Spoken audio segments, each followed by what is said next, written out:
Spirit said to me this morning. ಪವಿತ್ರಾತ್ಮ ದೇವರು ಮುಂಜಾನೆ ನನಗೆ ಹೇಳಿದ್ರು. Amen. Jesus, amen, encountered the, amen, power of death not only on the cross. ಯೇಸು ಶಿಲುಬೆಯಲ್ಲಿ ಮಾತ್ರವೇ ಆ ಮರಣದ ಒಂದು ಆ ಬಲವನ್ನ ಆತನು ಎದುರಿಸಲಿಲ್ಲ. Amen. Hallelujah. Hallelujah. It was not only the cross. ಆ ಶಿಲುಬೆಯಲ್ಲಿ ಮಾತ್ರವಲ್ಲ. Amen. Not only when he was doing his ministry. ಆತನು ಸೇವೆ ಮಾಡುವಾಗ ಮಾತ್ರವಲ್ಲ. Right from his birth. ಆತನ ಜನ್ಮದ ಆರಂಭದಿಂದಲೂ. Right from his birth. ಆತನ ಹುಟ್ಟಿದ ದಿನದಿಂದಲೂ. Amen. The power of death wanted to engulf him. ಆ ಮರಣದ ಆತ್ಮ ಅವನ ಯೇಸುವನ್ನು ಹಾಗೆ ನುಂಗಬೇಕಂತ ಕಾಯ್ತಾ ಇತ್ತು. Amen. The power of sickness wanted to, amen, kill him. ವ್ಯಾಧಿಯ ಆತ್ಮ ಆತನನ್ನ ಕೊಲ್ಲಿಕ್ಕೆ ನೋಡ್ತಾ ಇತ್ತು. But do you know what happened? ಆದ್ರೆ ನಡೆದದ್ದೇನು ಗೊತ್ತಾ? When Jesus was a newborn baby. ಯೇಸು ಆಗ ತಾನೇ ಹುಟ್ಟಿದ ಮಗುವಾಗಿದ್ದಾಗಲೇ. Even he couldn't, even his eyes were not fixed. ಇನ್ನು ಆತನ ಕಣ್ಗಳು ಹಾಗೆ ಚೆನ್ನಾಗಿ ಫಿಕ್ಸ್ ಆಗದೆ ಇರುವಾಗಲೇ. Even before he called mommy, daddy. ಇನ್ನು ಆತ ಅಮ್ಮ ಅಪ್ಪ ಅಂತ ಕರೆಯೋದಕ್ಕಿಂತ ಮುಂಚೆಯೇ. Amen. No powers of death could hold him. ಯಾವ ಮರಣದ ಆತ್ಮವು ಕೂಡ ಆತನನ್ನು ಹಿಡಿದಿಡ್ಲಿಕ್ಕೆ ಆಗಲಿಲ್ಲ. ಆಮೆನ್ சொல்றீங்க. ಎಷ್ಟು ಜನ ಆಮೆನ್ ಅಂತೀರಾ? ಆಮೆನ್ சொல்றீங்க. ಎಷ್ಟು ಜನ ಆಮೆನ್ ಅಂತೀರಾ? இயேசு குழந்தையா இருக்கிறாரோ, இயேசு ஆமென் பெரியவரா இருக்கிறாரோ, இயேசு மரித்திருந்தாலும், இயேசு உயிரோடு எழும்பிருந்தாலும், இயேசு செத்து உயிர் தெழுந்து 2000 வருஷம் ஆனாலும் அவருடைய வல்லமை மாறவே மாறாது. ನಿಮ್ಮ ಯೇಸು ಆತನು ಮಗುವಾಗಿದ್ದರು, ಆತನು ಯೇಸು ಬೆಳೆದವನಾಗಿದ್ದರು, ಆತನು ಸತ್ತು ಮರಣದಲ್ಲಿದ್ದರು, ಆತನು ಜೀವಂತನಾಗಿ ಮತ್ತೆ ಎದ್ದು ಬಂದಿದ್ದರು. ಆ ಒಂದು ಪುನರುತ್ಥಾನದ ಶಕ್ತಿ ಎಂದೆಂದಿಗೂ ಅದು ಮಾರ್ಪಡುವುದೇ ಇಲ್ಲ. ಎಷ್ಟು ಜನ ಆಮೆನ್ ಅಂತೀರಾ? ಎಷ್ಟು ಜನ ಆಮೆನ್ ಅಂತೀರಾ? ಸತ್ಯವೇದ ಹೇಳ್ತದೆ, ಈ ಮೂರು ಜೋಯಿಸರು ಹೆರೋದನನ್ನ ಭೇಟಿಯಾದಾಗ, Herod was a very cruel king. ಹೆರೋದನು ಬಹಳ ಕ್ರೂರಿಯಾದ ರಾಜ.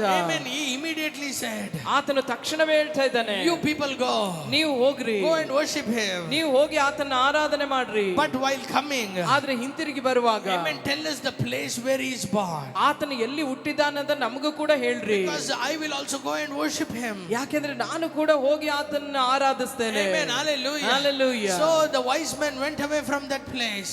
ಆ ಜೋಯಿಸರು ಆ ಸ್ಥಳದಿಂದ ಹೊರಟು ಹೋದರು. Again the star came. ಮತ್ತೆ ಆ ನಕ್ಷತ್ರ ಕಾಣಿಸಲ್ಪಟ್ಟಿತು. They followed the star. ಮತ್ತೆ ಅವರು ಆ ನಕ್ಷತ್ರವನ್ನು ಹಿಂಬಾಲಿಸಿದರು. And the star stood right, amen, amen, right at the place where Jesus was born. ಯೇಸು ಹುಟ್ಟಿದ ಆ ಸ್ಥಳದಲ್ಲಿ ನಕ್ಷತ್ರವು ನೇರವಾಗಿ ಆ ಮನೆಯ ಮೇಲೆ ನಿಂತಿತು. Amen. அந்த காலத்திலேயே மேப்ஸ் GPS எல்லாம் எப்படி வர்க் ஆயிருக்கு பாருங்க. ಆ ಕಾಲದಲ್ಲಿಯೇ GPS ಮ್ಯಾಪ್ ಯಾವ ರೀತಿ ವರ್ಕ್ ಆಗಿದೆ ನೋಡಿ. Amen. இவங்க போட்ட பிளான் ஜெருசலேம் பேலஸ்க்கு போயிடுச்சு. ஆனா ஏதோ தெருவுல எங்கேயோ போய் மாட்டுக்குட்டாயில நிக்குதுன்னு பார்த்தா அங்கதான் இருக்கிறார் ஜீಸಸ್. ಅಲ್ಲಿ GPS ಹಾಕಿ ಅವರು ಹೋಗ್ತಾ ಇದ್ದಾರೆ, ಹೋಗಿ ಅರಮನೆಗೆ ಹೋಗಿ ಸೇರಿದ್ರು. ಆದ್ರೆ ಸರಿ ಇಲ್ವಲ್ಲ ಅಂತ ಮತ್ತೆ ಅವ್ರು ನೋಡುವಾಗ ಕರೆಕ್ಟ್ ಆಗಿ ಹೋಗಿ ಯೇಸು ಹುಟ್ಟಿರೋ ಆ ಸ್ಥಳಕ್ಕೆ ನಿಂತು, ಮೇಲೆ பார்த்தா ಸ್ಟಾರ್, ಮೇಲೆ ನೋಡಿದ್ರೆ ಸ್ಟಾರ್, ಕೆಳಗೆ பார்த்தா ಅಂಬಾ, ಕೆಳಗೆ ನೋಡಿದ್ರೆ ಅಂಬಾ.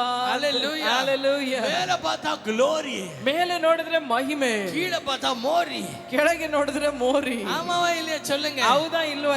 ಅದರ ಮಧ್ಯದಲ್ಲಿ, ಆದ್ರೆ ಅದರ ಮಧ್ಯದಲ್ಲಿ, Hallelujah. Hallelujah. ಆ ಒಂದು ಕೊಳಚೆಯಲ್ಲಿ ಒಂದು ತಾವರೆ, ಆ ಕೊಳಚೆಯಲ್ಲಿ ಒಂದು ತಾವರೆ. எவ்வளவு பேர் ஆமென் சொல்றீங்க? ಎಷ್ಟು ಜನ ಆಮೆನ್ ಅಂತೀರಾ? அந்த நட்சத்திரமே வணங்கக்கூடியவர் ஒருவர் அங்க இருக்கிறார். ಆ ನಕ್ಷತ್ರವೇ ನಮಸ್ಕರಿಸುವ ಆತನಾದ ಒಬ್ಬನಲ್ಲಿದ್ದಾನೆ. அவரை பார்த்த உடனே ಆತನನ್ನು ಕಂಡ ತಕ್ಷಣ இவர்கள் தங்களுடைய கிரீடங்களை தூக்கி எறிந்து, ಇವರು ತಮ್ಮ ಕಿರೀಟಗಳನ್ನು ಕೆಳಗೆ ಎಸೆದರು. நாங்களெல்லாம் ஞானிகள், ನಾವೆಲ್ಲ ಜ್ಞಾನಿಗಳು, ஆனா நீ ಆಲೋಚನೆ ಕರ್ತ, ಆದರೆ ನೀನು ಆಲೋಚನಾ ಕರ್ತನು. எவ்வளவு பேர் ஆமென் சொல்றீங்க? ಎಷ್ಟು ಜನ ಆಮೆನ್ ಅಂತ? They opened the gifts.